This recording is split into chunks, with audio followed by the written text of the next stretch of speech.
So exposure inspiration comes from the natural world. I use a lot of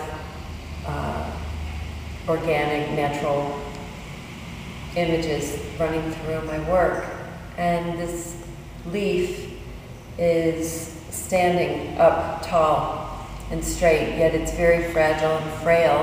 It's got a strength to it.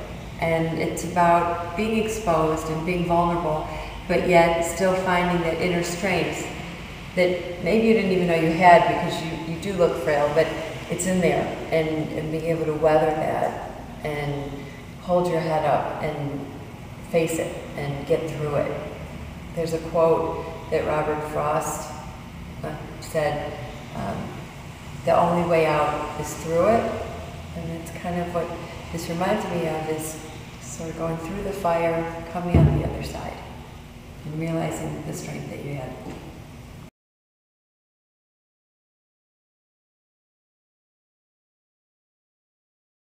So if you look from the front, it looks more like a leaf, but especially from the side, you'll see the curves, and it's a little more feminine.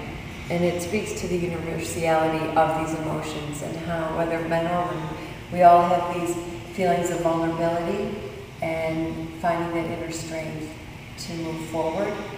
I wanted the details of this to be more stylized and not so literal. I wanted it to be more of a geometric shape than an actual replica of a leaf.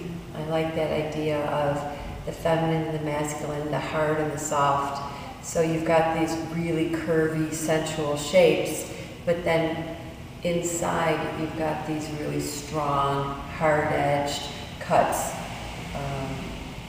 Sort of that balance that you need in life between the strong and then the softer.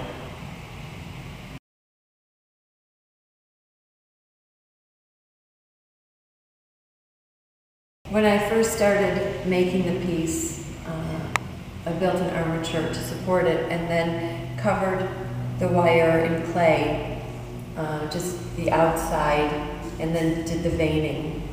And then to get this texture of the decomposition of the leaf, I took a stencil and I drew on the clay and then cut it out on flat sheets, and then took those sheets and then pressed those around the actual structure. I had first decided to do this in a black and bronze because it was grounding and symbolized strength to me.